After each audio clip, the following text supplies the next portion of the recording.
Good morning everyone, welcome back to आपकी class coaching center. तो आज का जो क्लास होगा वह आपका इकोनॉमिक्स क्लास का लास्ट क्लास होगा, चैप्टर 2 का, जिसमें राष्ट्रीय आय के लेखांकन या चैप्टर का आज लास्ट क्लास होगी, जिसमें हम पढ़ेंगे कि निजी आय क्या होते हैं, व्यक्तिगत आय क्या होते हैं। तो निजी आय आप समझ चुके हैं कि निजी आय किसी भी सेक्टर से कोई भी व्यक्ति अपने लिए पैसा उपलब्ध कराता है या तो प्राप्त करता है, तो उसी को हम निजी आय कहते हैं, जो कि एक राष्ट्रीय अवधारणा भी होती है। उसके बाद हम देखते हैं दूसरा टॉपिक है हमारा व्यक्तिगत आय, कि किसी भी परिवार के द्वारा प्राप्त करने वाले आय वह एक व्यक्तिगत आय होता है। परंतु यहाँ पे समझिए, कोई भी परिवार का सदस्य पैसा के लिए काम करने जाता है, उसे पैसा मिलते हैं।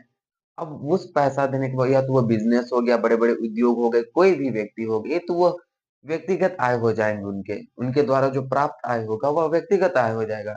लेकिन उसमें सरकार के द्वारा जो टैक्स लगाए जाते हैं, सरकार को टैक्स देने के बाद जो पैसा बचता है वह पैसा किसी भी व्यक्ति के रियल पैसा होते हैं, वास्तविक पैसा होता है, वास्तविक वित्त होते हैं, या तो वास्तविक पैसा हो सकते हैं।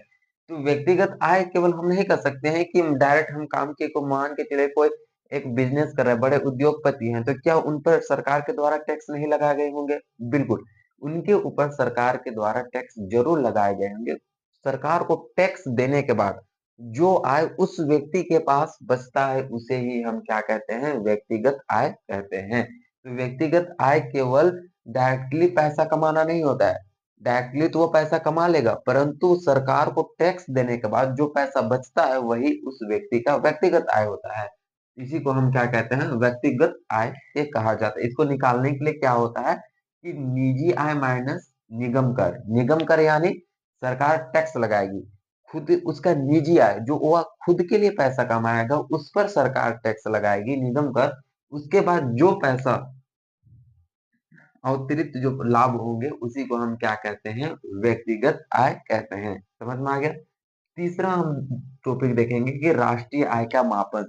तो राष्ट्रीय आय के मापन के मुख्यतः तीन विधियां होती है। पहला विधि होती है उत्पादन विधि, दूसरा आय विधि होती है और तीसरा उपभोग विधि। सबसे पहले हम जानेंगे कि उत्पादन विधि क्या होते हैं। सबसे इंपॉर्टेंट, सबसे महत्वपूर्ण कुछ चीज है, तो हमारे देश में आय विधि के द्वारा राष्ट्रीय आय की गणना की जाती है, लेकिन उत्पादन विधि के द्वारा भी तो राष्ट्रीय आय की गणना किए जाते हैं। हम कह सकते हैं कि उत्पादन विधि के द्वारा किसमें? तो उत्पादन जीडीपी को दर्शाता है, डायरेक्टली जीडीपी को उत्पादन दर्शाता है, ठीक है।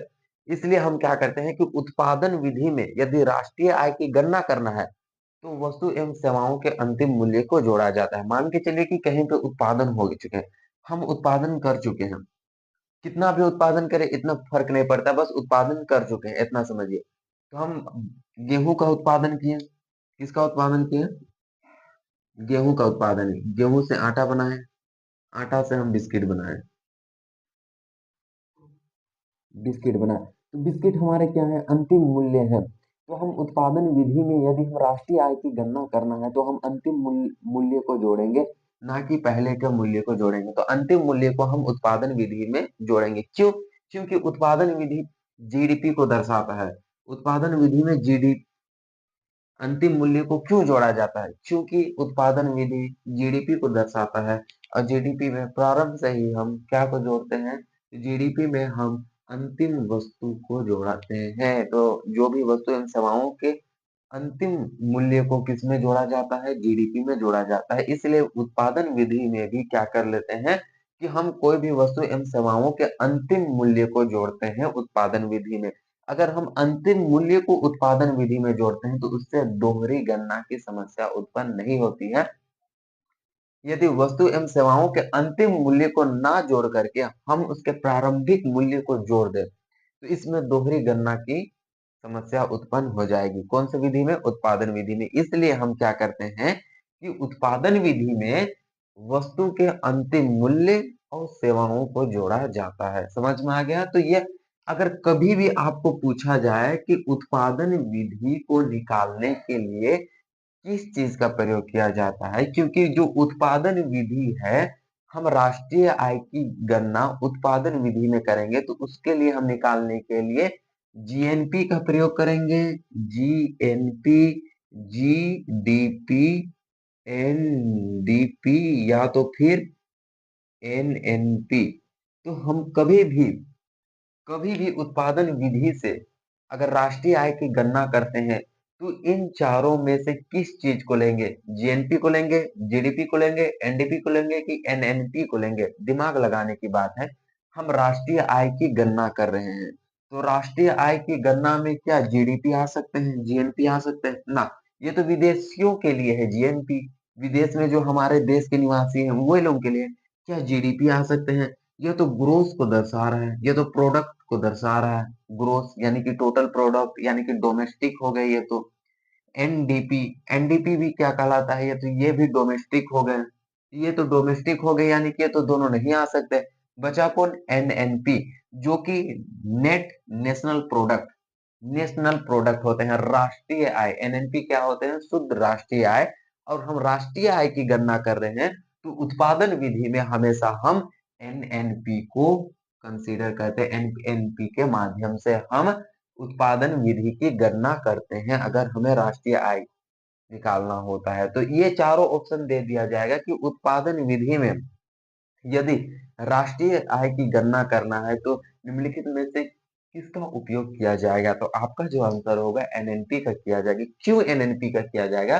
क्योंकि एनएनपी एक नेट नेशनल प्रोडक्ट होते हैं, राष्ट्रीय आय होते हैं, और हम राष्ट्रीय आय की गणना उत्पादन विधि के द्वारा कर रहे हैं, इसलिए हम एनएनपी का यहाँ पे प्रयोग करेंगे। समझ में आ गया? इतने इसमें कितने कोई दिक्कत नहीं है उत्पादन विधि में। तो हमेशा उत्पादन विधि में किसका प्रयोग करेंगे? एनएनपी का प्रयोग करेंगे। उत्पादन विधि में दोहरी गणना की समस्या ना हो इसलिए हम वस्तु और सेवाओं के अंतिम मूल्य को जोड़ेंगे, ना कि प्रारंभिक मूल्य को जोड़ेंगे। समझ में आ गया?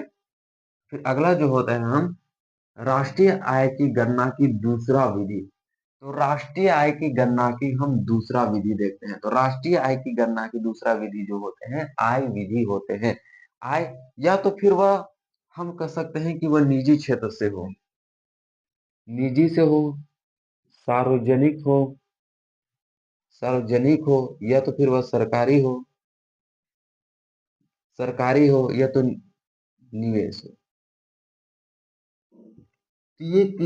यदि हम निजी क्षेत्र से भी प्राप्त कर रहे हैं, सार्वजनिक क्षेत्र, सरकारी क्षेत्र, ये तो निवेश के द्वारा, तो राष्ट्रीय आय की गणना में इन सभी को जोड़ा जाता है, किसी से भेदभाव नहीं किया जाता है। या नहीं कि तुम निजी क्षेत्र के अंतर्गत प्राइवेट सेक्टर से हैं तो उसको नहीं जोड़ने की कोई संभावना नहीं है, बल्कि निजी क्षेत्र को भी जोड़ा जाएगा, सार्वजनिक क्षेत्र के पैसे को भी जोड़े जाएंगे, सरकारी पैसे को भी जोड़े जाएंगे, और जितने निवेश किए गए हैं उसको भी जोड़े जाएंगे। तो उससे हम क्या कहते हैं? राष्ट्रीय आय की गणना करते हैं आय विधि से। आय विधि में जब हम राष्ट्रीय आय की गणना करते हैं तो सारे क्षेत्र, सारे सेक्टर के पैसा को जोड़ करके निकाला जाता है। कौन सी विधि में? आय विधि के द्वारा। दोनों विधि से किया जाता है। उत्पादन तथा आय दोनों विधि से राष्ट्रीय आय की गणना किए जाते हैं। इतना समझ में आ गया? उत्पादन भी हो गए। एक उत्पादन विधि में कौन से वस्तु एवं सेवाओं के अंतिम मूल्य को जोड़ा जाता है? इसमें क्या होते हैं कि जितने भी सेक्टर से जहां से भी पैसा आ रहे हैं सभी पैसा को पहले जोड़ेंगे, उसके बाद हम राष्ट्रीय आय की गणना करेंगे। तो राष्ट्रीय आय की गणना में यदि पैसा को जोड़ा जाता है तो वह आय विधि हो गए। पैसा को जोड़ करके राष्ट्रीय आय की गणना किए जाते हैं तो वो आय विधि के अंतर्गत हमारे आ जाते हैं। समझ में आ गया? इतने इतना समझ में एक होता है उपभोग विधि, जिसे हम व्यय विधि भी कहते हैं। उपभोग विधि को हम कौन सा विधि भी कह सकते हैं? व्यय विधि को भी कहा जाता है। क्योंकि यहाँ पे उपभोग विधि में हम कितना खर्च किए, मान के चलिए कि 200 रुपया हमारे पास है, जिसमें से हम क्या कर दिए? 150 रुपया खर्च कर दिए, प्लस हमारे पास 50 रुपया बच गया। तो हम उपभोग विधि में कितना पैसा खर्च किए, ये है खर्च, ये है खर्च, और ये है बचत।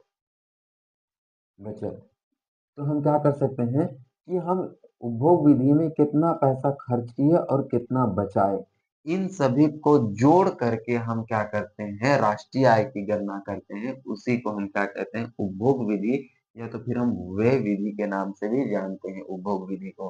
क्योंकि इसमें कितना खर्च हुआ, एक व्यक्ति इतना खर्च किया पैसा और 50 रुपया बचाया 200 में, तो पर व्यक्ति का इनकम कितना है? 200 निकल गया। इस आधार पर भी क्या किए जाते हैं? राष्ट्रीय आय की गणना किए जाते हैं। यह उन्हीं देशों में किया जाता है जिन देशों की जनसंख्या बहुत ही कम होती है। विकसित देश होते हैं वे उस देश में उपभोग विधि का प्रयोग किया जाता है, क्योंकि इतना तो कौन कितना खर्च किया, कितना बचाया, इसमें तो सारे अकाउंट चेक करने पड़ेंगे। कि मान के चलिए कि उनके अकाउंट में 50,000 है, किसी के अकाउंट में कितने आते हैं, तो 50,000 अकाउंट में आ गया पैसा। अब उसके अकाउंट में मंथली 50,000 आया, 25,000 है।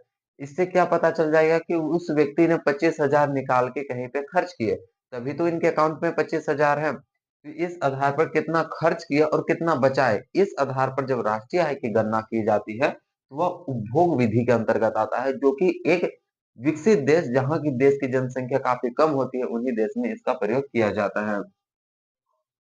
समझ में आ गया? ये होते हैं राष्ट्रीय आय की गणना के मापन। तो राष्ट्रीय आय के मापन की विधियां, तीन विधि महत्वपूर्ण होती है। एक उत्पादन विधि, जिसमें से भारत में आय विधि के द्वारा राष्ट्रीय आय की गणना किए जाते हैं। उपभोग विधि, ये तीनों विधि आपको समझ में आ गए। इससे क्वेश्चन पूछे जाएंगे। एक भी टॉपिक आपके लिए अगर डाउट नहीं छोड़े हैं, डाउट है तो फिर से बोलिए, इसे फिर से हम क्लियर कर देंगे। कमेंट कर सकते हैं। इसमें किसी भी प्रकार के एक भी डाउट, यानी कि हम पढ़ा रहे हैं और आपको समझ नहीं आ रहा है, तो मेरा यहाँ खड़ा होकर पढ़ाया हुआ बेकार है, व्यर्थ गया। ठीक है, आपको यदि समझ नहीं आ रहा है तो हम बोलते हैं फिर से दोबारा कि उत्पादन विधि में अंतिम वस्तु को जोड़ा जाता है। अंतिम वस्तु के मूल्य को जो वस्तु के अंतिम मूल्य को जोड़ा जाता है, ना कि प्रारंभिक मूल्य को जोड़ा जाता है। और उत्पादन विधि में एनएनपी को लेते हैं। एनएनपी को क्यों लेते हैं बता दिए। और राष्ट्रीय आय, जहां से भी पैसा आए, यदि पैसा को जोड़ करके राष्ट्रीय आय की गणना की जाती है, तो आय विधि, यदि कितना खर्च किया गया और कितना बचत, इन दोनों को पता लगाकर हम राष्ट्रीय आय की गणना करते हैं, तो वह आय विधि सॉरी उपभोग विधि के अंतर्गत जाता है, जो कि विकसित देश के अंतर्गत आता है। हम लोग के देश में आय विधि है, तो विधि का प्रयोग किया जाता है। समझ में आ गया? रिमार्क, एक बात याद रखने की जरूरत है आपको। मौद्रिक विधि, बचत तथा मौद्रिक विधि, ये दो विधि याद रखना है। मौद्रिक तथा बचत तथा मौद्रिक विधि, ये दो विधि राष्ट्रीय आय की गणना की विधि नहीं है। बचत और मौद्रिक विधि राष्ट्रीय आय की गणना की विधियां नहीं है, बल्कि उपभोग विधि के अंतर्गत ही बचत और खर्च आ जाता है, ना कि वह अलग से कोई बचत विधि है। बचत और मौद्रिक विधियां राष्ट्रीय आय की गणना की विधियां नहीं है, आपको यह याद रखना है। अब तीन क्षेत्र के बारे में देखेंगे। प्राथमिक क्षेत्र, द्वितीय क्षेत्र और तृतीय क्षेत्र। तो ये तीनों क्षेत्र जो हैं, वेरी वेरी इंपॉर्टेंट क्षेत्र है। प्राथमिक क्षेत्र क्या हो गए? तो प्राथमिक क्षेत्र वैसा क्षेत्र हो गया जो कि प्राकृतिक द्वारा हमें प्राप्त होती है। मान के चले कि हम कृषि कर रहे हैं, तो हम प्राकृतिक से उपजा रहे हैं, कृषि फसल का उपजाऊपन कर रहे हैं, तो वो हमारा कौन सा आ गया? प्राथमिक क्षेत्र के अंतर्गत। पशुपालन कर रहे हैं, प्राकृतिक स्रोत है, वो प्राकृतिक चीज से हम कर रहे हैं, तो वो भी पशुपालन। मत्स्य पालन, ये हमारे क्या होंगे? प्राकृतिक क्षेत्र के अंतर्गत आ जाएंगे। तो प्राकृतिक के द्वारा प्राप्त हर एक वह वस्तु जिसे हम प्राथमिक क्षेत्र के अंतर्गत रखते हैं। तो जब मान के चलिए कि खनन, खनन भी एक प्राथमिक क्रियाकलाप के अंतर्गत आता है। कृषि, कृषि भी प्राथमिक क्रियाकलाप के अंतर्गत आता है। मत्स्य पालन, मत्स्य पालन भी प्राथमिक क्रियाकलाप के अंतर्गत आता है। मान के चलिए हम आपको एक ट्रिक बताते हैं। मान के चलिए मिट्टी, मिट्टी क्या है? मिट्टी हमें भूमि से प्राप्त है। ये प्राथमिक क्रियाकलाप के अंतर्गत आएंगे कि नहीं? मिट्टी को हम क्या करते हैं? भट्ठा में पका देते हैं और इसका निर्माण कर देते हैं ईंट का। तो ईंट हो जाएगा हमारा द्वितीय क्रियाकलाप, सेकंड क्रियाकलाप। अब ईंट का उपयोग हम कहाँ कर देते हैं? घर और सब में ऐसा वैसा करके ट्रैक्टर उरेक्टर से हम लेके कहाँ चल जाते हैं? कि भवन निर्माण के लिए कहीं पे ले जाते हैं। तो ईंट का जो निर्माण हुआ वो तो द्वितीय क्रिया, लेकिन हम परिवहन के माध्यम से ईंट को कहीं पे ले जाते हैं, परिवहन के माध्यम से, तो वो हमारा कौन सा? तृतीय क्रियाकलाप के अंतर्गत आ जाते हैं। समझ में आ गया? तो मिट्टी प्राथमिक क्रियाकलाप है, प्राकृतिक से प्राप्त है। मिट्टी से ईंट का निर्माण किए, जो हमारा द्वितीय क्रियाकलाप है। और ईंट से हम क्या कर दिए? परिवहन के माध्यम से लेकर के भवन का निर्माण कर दिए।